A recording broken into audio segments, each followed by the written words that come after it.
Hi everybody, welcome to week 8 of our English 1020 course online. Whew, we are charging towards the finish line for this iSearch project. I just want to tell everybody I am so proud of you. You guys have been working really steadily and smartly as we've been going along. In this video, I want to go over some general characteristics of what your final draft should look like. I want to give a couple quick tips or reminders about finishing up this week and doing peer review. And I'm going to talk a little bit of like bookkeeping or maintenance in terms of our whole class and what we're doing, what I'm doing this week and what you can expect from me moving forward. Okay, so first I'm going to transfer over to the Canvas view so that we can talk through this week's activities and what you guys are doing this week. Okay, so here we are in the week 8 activities folder for our Canvas homepage. This week we're finishing up our revisions, feedback, and polishing of the iSearch project. So what that means is that really there's only one thing to watch this week, and that is this week 8 instructor video, which you're already doing. Yay, good job.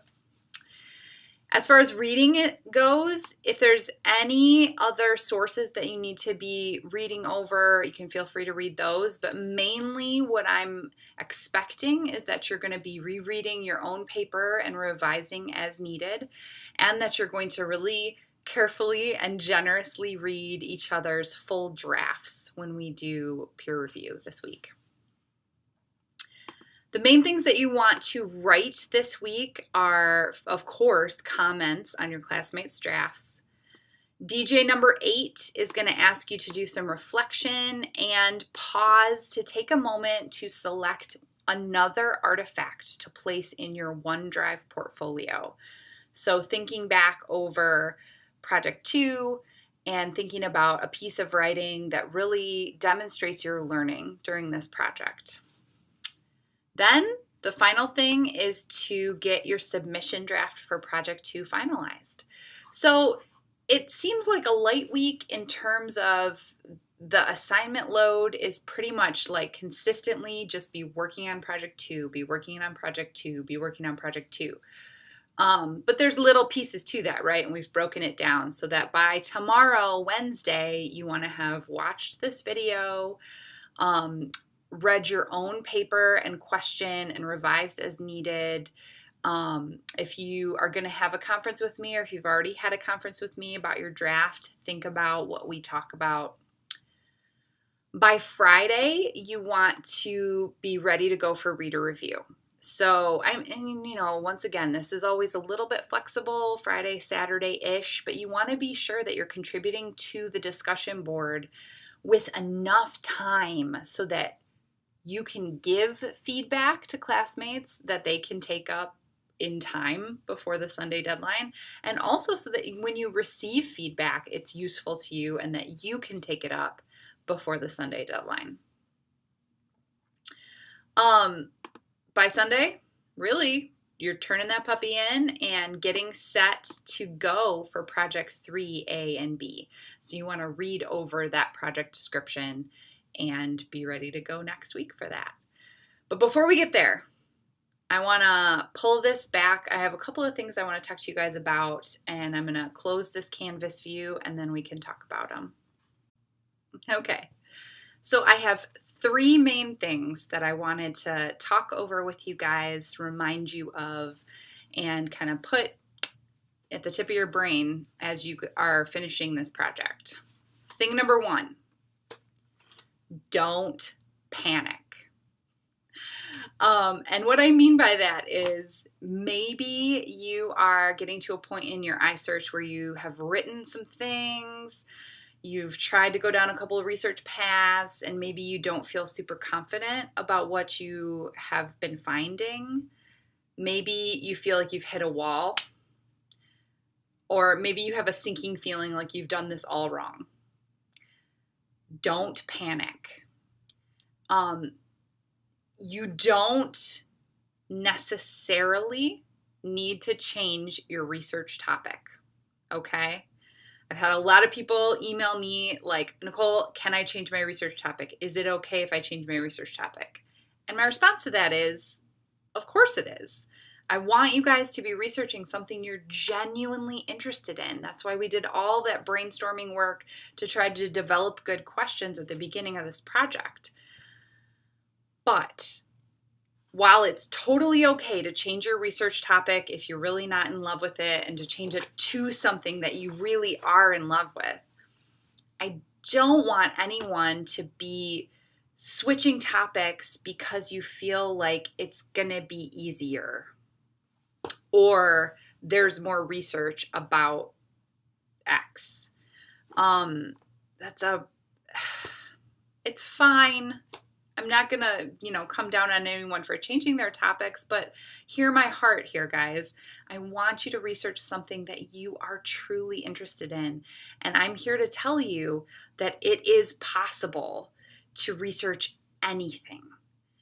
So if you're not finding stuff, that's okay. We can talk about changing up strategies or looking in different places to find the sources that you need or that you will need for Project 3. So don't panic. Thing number 2 that I want to tell you goes right hand in hand with thing number 1, okay?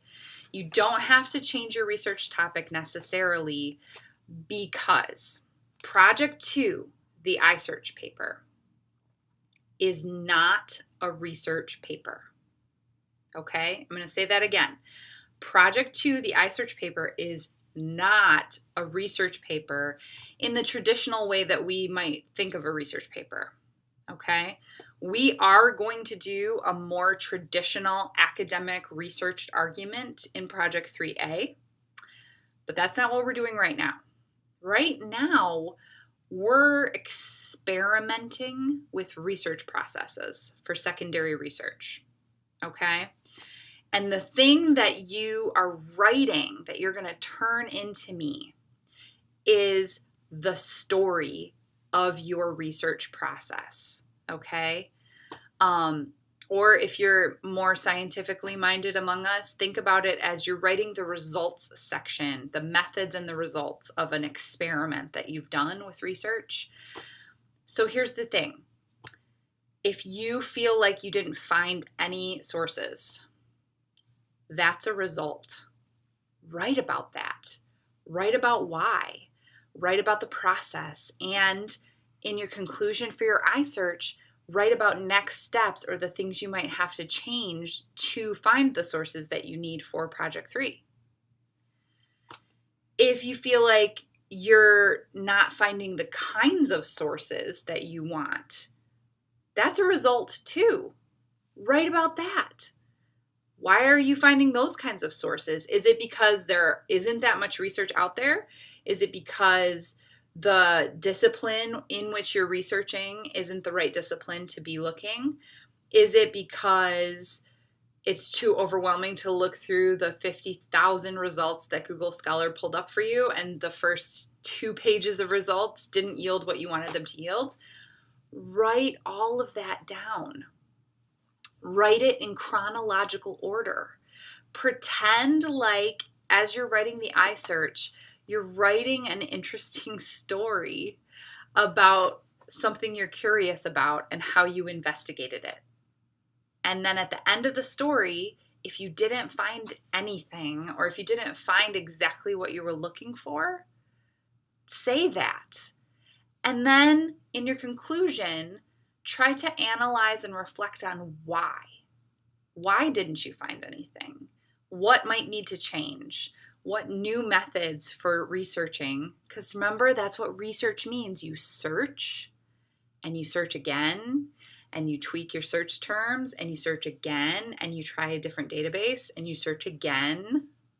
We're just searching and researching for the kinds of readings that we want to read to find out what we want to know. So don't panic. Remember that the iSearch is not a traditional research paper, it's a narrative. A narrative means you're telling the story of your research process. So tell the story, tell it in chronological order, talk about the details, right? Here's a specific example, right?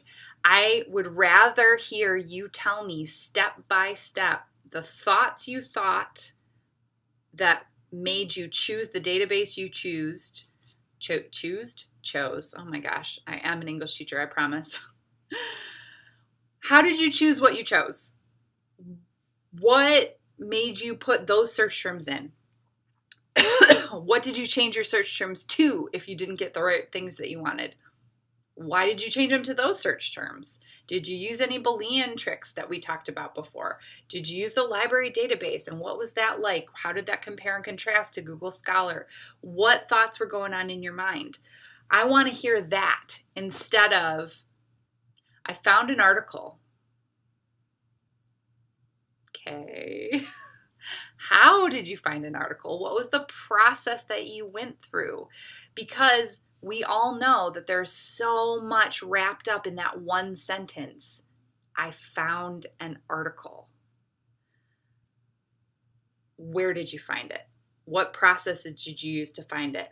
Why did you choose that article? Out of all the titles that you scrolled through, why did that one stand out to you? How does it connect to your original research question? That's the stuff I want to know about. So don't skim over those parts of the process because they're just as important as reading the article, being able to summarize what it says and connect it back to your research topic. Okay? So those are the first two things with a couple of subpoints. Now, last thing I want to talk to you guys about, and then I'm going to close this video.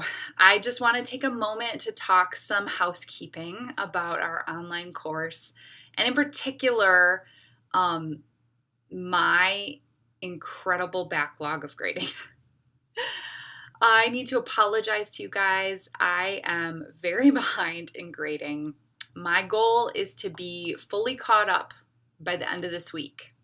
So I give you my best intentions to be fully caught up. I am going to be finishing grading project ones. For those of you who I haven't graded those yet, I promise those are getting graded tonight. I'm also going to be posting EAA grades, so you guys can keep your eye open for those. I post the midterm grades at this stage for everybody, so you'll see that from me regardless of what your midterm grade is. It's just kind of a way that I'm trying to help you guys know like where you're at in the class at this point. So yeah, I apologize. I am really working hard to give you guys good feedback. I am going to be in my office on Thursday from noon to 3 if anyone wants to come by and chat with me about your drafts for Project 2. I'm always happy to Skype as well, or even just answer questions via email. Please take advantage of Rayanne as your peer mentor for bouncing ideas off of her, or maybe if you need help with your topic, if you're trying to find that one more source, she could be a really good resource for you. Also, the librarians do chat online with peeps. So if you're feeling frustrated in your secondary research, hop on the Wayne State Library website and chat with a librarian and see what kind of help they can give you. So anyways, we're all going to make it. It's midterm time. We're hitting that October wall where everything just kind of starts feeling like it's on fire, but it's fine. We can do this. You can do this. I can do this. I'm going to get grades and feedback to you guys. I'm going to continue to answer any and all emails that I receive as timely a fashion as I possibly can. And I am here as a support and a resource for you guys as you work through the rest of this assignment. So keep pushing forward. Don't panic. And just write the story of your research process. And you're going to do just fine on this project. Okay. Let me know if you have any questions. Feel free to shoot me an email, and I will talk to you guys soon.